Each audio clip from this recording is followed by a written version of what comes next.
Tasavvur qiling, 44 milliard dollarga siz kompaniya sotib olyapsiz, lekin bu pullarning katta qismi sizniki emas. Qizig'i, bu Elon Muskning Twitterni sotib olish hikoyasi. Bu oddiy bitim emas, bu katta moliyaviy o'yin. Bugun shu haqida gaplashamiz, ya'ni Elon Muskning Twitterni sotib olish ortidagi o'yinlari va Twitterni sotib olishdan maqsadi. Agar siz tayyor bo'lsangiz, kanalga obuna bo'lib qo'ying va kommentariyada o'z izohlaringizni qoldiring. Bundan taxminan 5 yilcha avval Elon Musk o'z Twitter sahifasida shunaqa post joylagandi, ya'ni u Twitterni sotib olish mumkinligi haqida. Shundan so'ng juda ko'p shov-shuvlarga sabab bo'ldi. Nahotki Elon Musk Twitterni sotib oladi? Twitter unga nima uchun kerak? Va 2022-yilda Elon Musk Twitterni 44 milliard dollarga sotib oldi.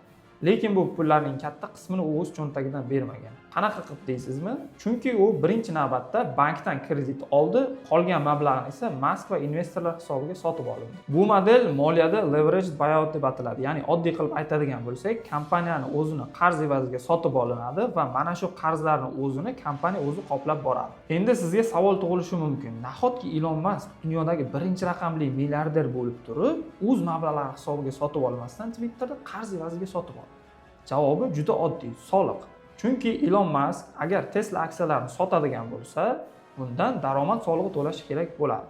Biz internetda ma'lumotlarga qarab ko'rdik. Amerikada daromad solig'i, ya'ni quyidagicha hisoblanar ekan. Jismoniy shaxslarning daromad solig'i progressiv stavka bo'yicha hisoblanar ekan, ya'ni daromad miqdoriga qarab 10% dan 37% gacha o'zgaradi. Soliq stavkalari yillik daromadi, oilaviy holati, oila qurgan yoki qurmaganiga qarab va chegirib tashlanadigan xarajatlariga bog'liq holda 7 ta pog'onaga belgilanar ekan. Asosiy soliq stavkalari 10%, ya'ni yiliga 11 ming dollargacha yillik daromad topadigan yolg'izlar uchun bu 12% stavkada daromad solig'i solinar ekan. 12, 24, 32, 35% miqdordagi daromad solig'i bu o'sha yillik daromad o'sishiga qarab to'lab borilar ekan va eng oxirgisi va maksimali 37% tashkil qilar ekan. Bu 37% stavkada to'laydigan jismoniy shaxslar, ya'ni yiliga daromadi 626 ming dollardan yuqori bo'lgan jismoniy shaxslar to'lar ekan. Demak, tabiiyki Elon Musk milliarder, tabiiyki 37% miqdorida daromad solig'i to'laydi. Endi o'zingiz hisoblab ko'ring. Elon Musk Tesla aksiyalaridan 50 milliard dollarga yaqin aksiyani sotganida 37% qancha bo'ladi?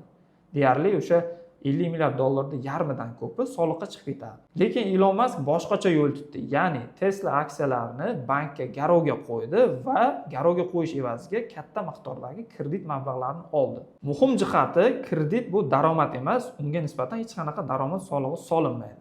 Bu noqonuniy emas, bu qonuniy moliyaviy optimizatsiya hisoblanadi. Twitter kompaniyasi qarz evaziga sotib olindi. Endi savol tug'iladi, qarz kimga yuklanadi? Eng qiziq joyi ham shu joyida. Qarzning katta qismi kompaniya o'ziga yuklandi. Bu nimani anglatadi? Endi Twitter kredit foizlarini to'laydi, bu foizlar xarajat sifatida ko'rsatiladi va soliqqa tortiladigan foyda kamayadi. Bu global biznesda keng qo'llanilgan model hisoblanadi.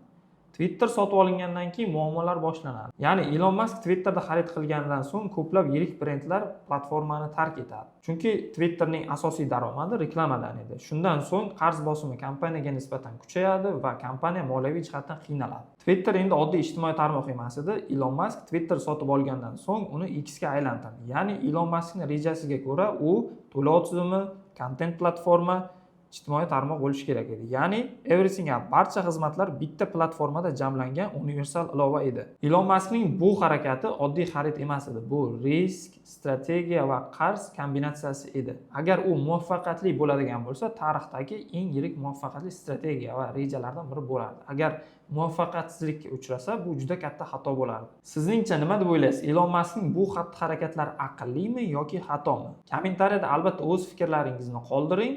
Bizga obuna bo'lishni unutmang. Bundan da qiziqarli videolar hali oldinda.